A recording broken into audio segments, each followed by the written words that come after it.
Hi, counselors. This is Anthony Moore from Beaconforce.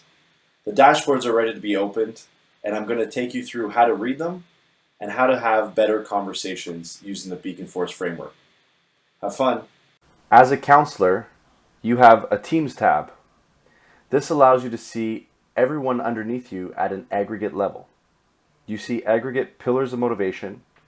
You see each user as a dot on the flowchart, and you see aggregate level of trust.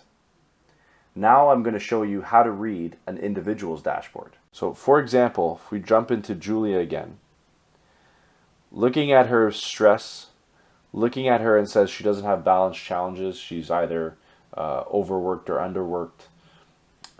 One of these individual parts does not tell the story. We need to go through the same process every single time. We have to start with trust and see the strength of the relationship. If trust is low, none of the other information really matters as much. So this is the reason why we start with trust. Flow state, again, just the general stress level of the individual, where they are, but it doesn't tell us why. So just understanding, okay, this person was in flow state and now they've moved to stress, to a more stress state. I have to see what's going on so I can nudge them back again towards flow state and not towards that stress state, which is the dark red on the left.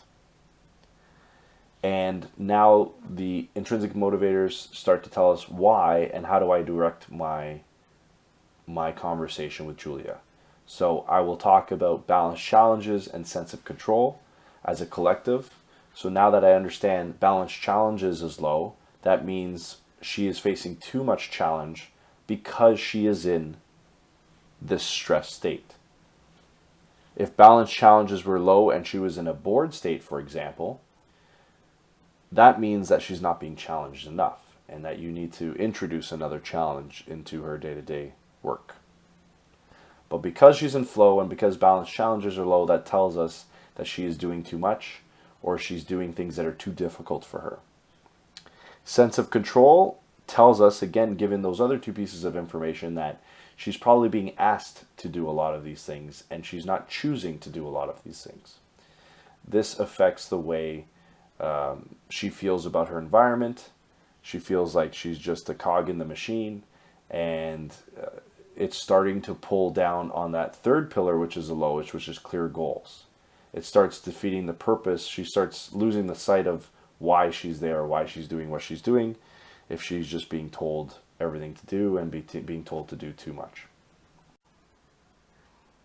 That concludes how to read your dashboard and your people's dashboard. If you need any help or support from us, feel free to contact me directly, anthony@beaconforce.io.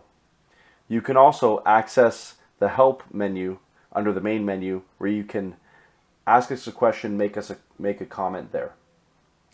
We hope you have a great Beaconforce experience and have fun.